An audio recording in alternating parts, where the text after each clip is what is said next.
And here we are, number 24. 35 ways you can improve your business right now. Number 24 is invest in your staff. Your staff are the lifeblood of your business. Now you may be a sole trader, family, small team, whatever.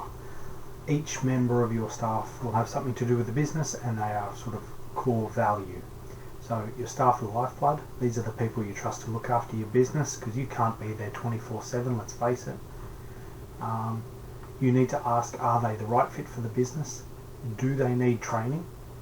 Do they have the right attitude? All those sorts of things you just need to ask. And don't be too hard. Perhaps they do need a bit of training. Everybody does. Nothing wrong with that.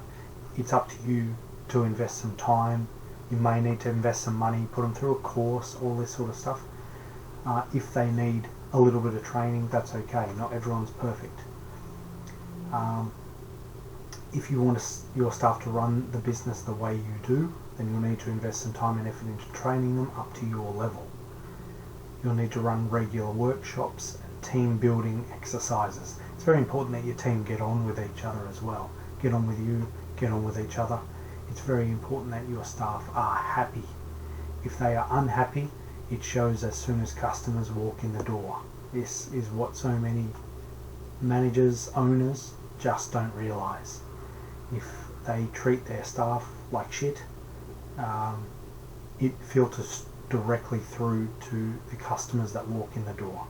If staff are happy and cheery all the time, again, that will go straight to the customers. It makes such a difference. And I've seen all too many times businesses that pay shithouse wages, they don't reward any successes that the staff have, and it just, after time, it will turn your staff more or less against you. So invest in your staff.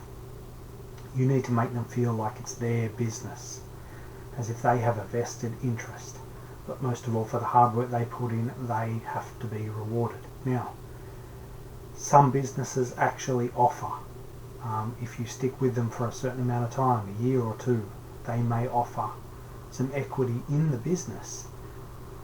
As soon as that happens, a staff member will feel like they own a small chunk of that business, and any part of the profits, they'll get a piece of that. Their hard work will be rewarded. It's a very small price to pay to have somebody fighting in your corner like that. So something to think about. Make sure they've got KPIs and bonuses and things like that as well. Have an incentive for staff to strive towards, but make sure it's achievable. Don't give them unachievable goals. If you have a staff that's aiming for a goal and never hits it, that's on you. That's a management problem. That is not a staff problem. Policies and procedures need to be printed out and kept on hand for easy referral in the event they have any questions about the ways the business should be run. So this is black and white. This is how we run the business. If you have any questions, refer to this manual. You'll probably need to update the manuals going forward, but that's okay. But there's no argument if it's black and white there where everyone can refer to it. It's right there. There can be no arguments and everybody is on the same page.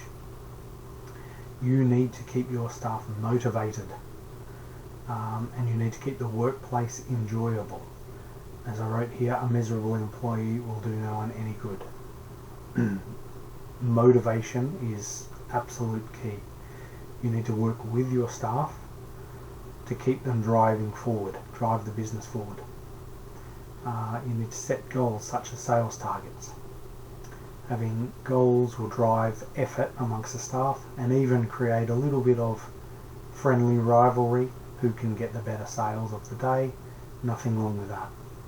You do need to track their performance, whether it's daily, weekly, monthly, and conduct regular meetings on how they're going. Shift starters, morning huddles as well, so you might have a meeting just in the morning before the doors open. This is what we're going to do today, these are today's goals. You may have written down in a diary everything that has to be done within that day, and if it doesn't get done that day, that's fine, hook it over for the next day. Product training, sessions and daily contests, just to keep things fun and entertaining so they're not standing there bored out of their minds. As I said, you need to reward staff for hard work and achievements. This will keep them motivated. Mystery shoppers can be a useful report.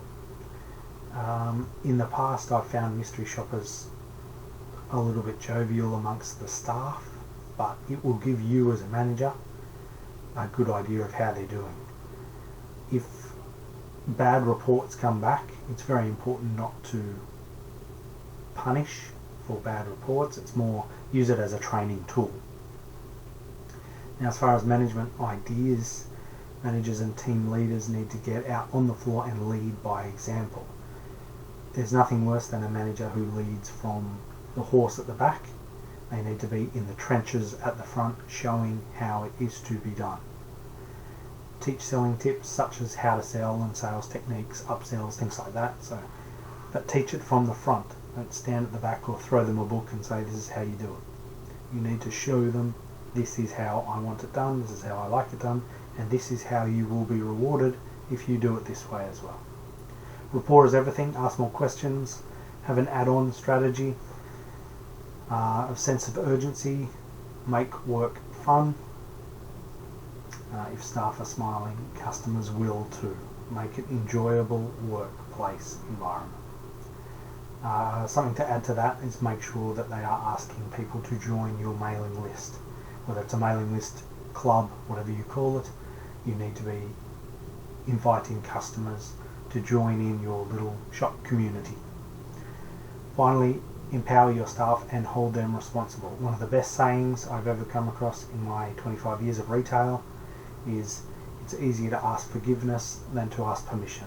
You want your staff to go out thinking for themselves, and they may go and do something, and if it's not the right thing, then you can discuss it in a good way, in a positive way, but it's better that they go ahead and try new things and it be wrong than sit on their ass and not do anything for the business. You want them to take control and help move your business forward. So that's number 24, all of that. I hope that all makes sense.